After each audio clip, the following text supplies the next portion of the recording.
Aarthi vlog நேயர்கள் அனைவருக்கும் அன்பார்ந்த வணக்கங்கள். இந்த பதிவை பார்த்துட்டு இருக்கிற நீங்கள் உங்கள் வீட்டு வாசலை எப்போவுமே மங்களகரமாக வச்சுருங்க. வீட்டு வாசலில் எப்போவுமே மலர் போன்ற அலங்காரம் செய்து அங்கே கோலம் இட்டு மஞ்சள் குங்குமம் வைத்து மங்களகரமாக வைங்க. ஏன்னா வீட்டுக்குள்ளே வரவங்களாக இருக்கட்டும், வீட்டிலிருந்து வெளியில் போகிறவங்களாக இருக்கட்டும், எப்போவுமே பாசிட்டிவ் வைப்போடு இருக்கணும் அப்படின்றதுக்காக கண்டிப்பாக இந்த வழிமுறையை பின்பற்றுங்க. வீட்டில் இருக்கக்கூடிய பெரியவங்க கிட்ட கூட நீங்கள் இந்த விஷயங்களை கேட்டு நீங்கள் செஞ்சுக்கலாம். கண்டிப்பாக இதை செஞ்சு பாருங்கள். ஸோ இன்றைக்கி நம்ம பார்க்கக்கூடிய பதிவு என்ன அப்படின்னா, உங்கள் வாழ்க்கையில் வசந்த காலம் நிறைந்திருப்பதற்கான வசந்த நவராத்திரி வழிபாடை பற்றி தான் இன்றைக்கி நம்ம தெரிஞ்சுக்க போகிறோம். ஸோ இந்த வசந்த நவராத்திரி இப்போ நடந்துகிட்டு இருக்கு. இந்த நவராத்திரியில் உங்களுடைய வழிபாடை நீங்கள் தொடங்குனீங்க அப்படின்னா உங்களுக்கு என்ன மாதிரியான கஷ்டங்கள் இருந்தாலும் இல்லை என்ன மாதிரியான தேவைகள் இருந்தாலும் கண்டிப்பாக அது நிறைவேறி உங்கள் காலம் வசந்த காலமாக மாறுவதற்கான வாய்ப்புகள் அதிகமாக அமைஞ்சிருக்கு. அப்படிப்பட்ட இந்த வசந்த கால நவராத்திரியை பற்றி நம்ம தெரிஞ்சுக்க போகிறோம். வசந்த கால நவராத்திரி வழிபாடு முறையை பற்றி புரிஞ்சுக்க போகிறோம் வாங்க.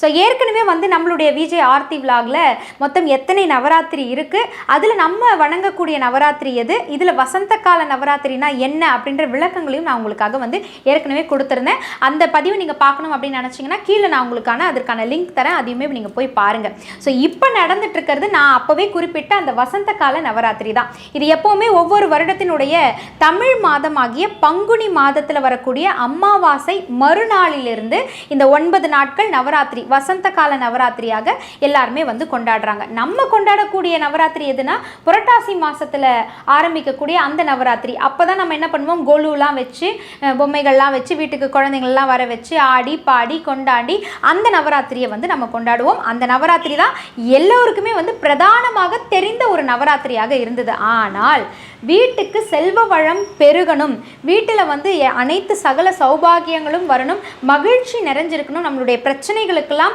தீர்வாக வசந்தம் நிறையணும் அப்படின்னு நினைக்கக்கூடிய நிறைய நபர்கள், உங்களை சுற்றி இருக்கக்கூடிய நிறைய நபர்களுக்கு இந்த வசந்த கால நவராத்திரியை பற்றி நல்லா தெரியும். அதனால் அவங்க ரொம்ப அமைதியாக யாருக்கும் தெரியாமல் ரகசியமாக இந்த வசந்த கால நவராத்திரியை நிறைய பேர் கொண்டாடிக்கிட்டு தான் இருக்காங்க, வழிபட்டு கொண்டு தான் இருக்காங்க. இந்த விஷயத்தை உங்களுக்கு தெரியப்படுத்தணும் அப்படின்றதுக்காக தான் இந்த பதிவு. இப்போ நம்ம இருக்கக்கூடியது வசந்த கால நவராத்திரியில் இருக்கும். அதனால் இந்த 9 நாட்களினுடைய வாய்ப்பை நீங்கள் தவறவே விட்டுறாதீங்க. குறிப்பாக சென்னையில் இருக்கக்கூடியவங்களுக்கு உண்மையிலேயே வசந்த காலத்தை நீங்கள் பெறணும்னு நினச்சிங்கன்னா இந்த நவராத்திரியில் நீங்கள் போக வேண்டிய 2 முக்கியமான ஆலயங்கள் நம்ம சென்னையிலே இருக்குது. அந்த ஆலயத்தை பற்றியும் இப்போ நான் உங்களுக்கு சொல்கிறேன்.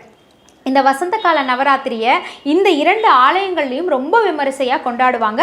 அம்பாளுக்கு இந்த 2 ஆலயத்திலையுமே ரொம்ப விசேஷமாக இருக்கும். நீங்கள் அங்கே போய் கூட அங்கே இருக்கக்கூடிய அர்ச்சகர்கள் இல்லை உங்களுக்கு தெரிந்தவர்கள் அந்த ஆலயத்தில் யாராவது இருக்காங்கன்னா இந்த வசந்த கால நவராத்திரியை பற்றி நீங்கள் கேட்டு பாருங்கள். எல்லா விவரங்களையுமே தெளிவாக உங்களுக்காக சொல்லுவாங்க. அந்த 2 ஆலயம் எங்கே அப்படின்னா, சென்னை மாங்காடில் இருக்கக்கூடிய காமாட்சி அம்மன் ஆலயத்திலையும் இந்த வசந்த கால நவராத்திரி மிக சிறப்பாக நடக்குது. அதே மாதிரி சென்னை தம்புச்செட்டி மண்ணடின்னு சொல்லுவோம் இல்லையா, பாரிஸ், அந்த தம்புச்செட்டி தெருவில் இருக்கக்கூடிய அன்னை ஸ்ரீ காளிகாம்பாள் ஆலயத்திலுமே இந்த வசந்த கால நவராத்திரியை ரொம்ப விமரிசையாக கொண்டாடுவாங்க. காரணம் என்ன அப்படின்னா, இந்த 2 ஆலயங்களில் தான் சக்தியின் அருகில் பார்த்திங்கன்னா அந்த மேரு மகா மேரு வச்சு அந்த மேருக்கு வழிபாடு நடத்துகிறத நம்ம பார்த்துருப்போம். அந்த மேருக்கு உகந்த ஒரு நவராத்திரியாக இந்த வசந்த கால நவராத்திரி திகழ்கிறது. அதனால தான் இந்த 2 ஆலயங்கள்லையுமே ரொம்ப விமரிசையாக இந்த வசந்த கால நவராத்திரியை எல்லாருமே கொண்டாடுறாங்க. ஸோ இந்த 9 நாளுமே கண்டிப்பாக இந்த 2 ஆலயங்களில் ஏதேனும் ஒரு ஆலயத்திற்கு உங்களுக்கு எது அருகில் இருக்கோ அந்த ஆலயத்திற்கு கண்டிப்பாக போயிட்டு வாங்க. போயிட்டு அம்பாளை தரிசனம் செஞ்சுட்டு அந்த மேருவையும் தரிசனம் செஞ்சுட்டு ஒரு அர்ச்சனை செஞ்சுட்டு மனதார பிரார்த்தனை செஞ்சுட்டு வீட்டுக்கு வாங்க. இந்த 9 நாளுமே ஆனால் இதை செய்யணும், தவற விடாமல் செஞ்சுட்டு வாங்க. கண்டிப்பாக உங்களுக்கு வசந்த காலம் நிறைஞ்சிருக்கும். சரி, இந்த 9 நாளுமே என்னால் போக முடியலைங்க, என்னால் ஏதோ ஒரு 2 நாள் அப்படி தான் போக முடியுது, ஆனால் இதனுடைய பலனை என்னால் பெற முடியாமல் இருக்குமா அப்படின்ற ஒரு வருத்தம் இருக்கக்கூடியவங்களுக்கு இந்த 9 நாளில் வரக்கூடிய வெள்ளிக்கிழமை, அதாவது வருகின்ற 12ஆம் தேதி தான் இந்த வசந்த கால நவராத்திரியினுடைய வெள்ளிக்கிழமை வரக்கூடிய நாள்.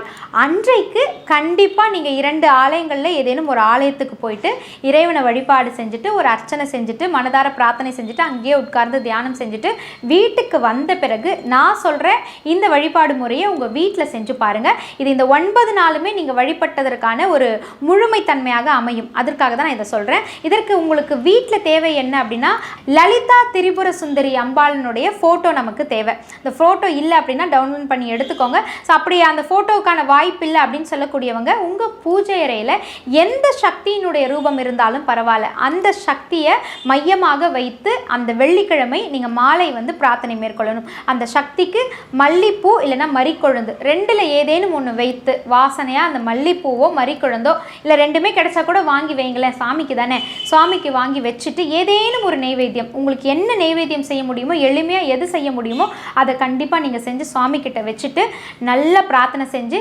தூபம் தீபம்லாம் காண்பித்து நல்லா அமர்ந்து லலிதா சகஸ்ர நாமத்தை நீங்கள் உச்சரிக்கணும். இல்லைனா வீட்டில் ஒலிக்க செய்யுங்க.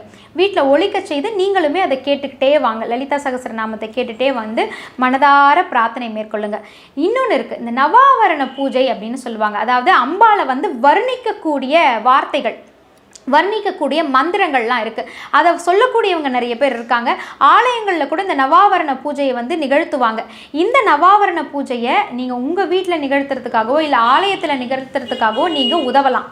அதை நீங்களே எடுத்து கூட பண்ணலாம். அப்படி செஞ்சிங்கன்னா இந்த வசந்த கால நவராத்திரியில் சக்தியினுடைய அருள் முழுவதுமாக உங்களுக்கு கிடைக்கிறதுக்கான வாய்ப்பு இருக்குது. அதனால் நவாவரண பூஜை செய்கிறதுக்கான வாய்ப்பையும் நீங்கள் ஏற்படுத்தி பாருங்கள்.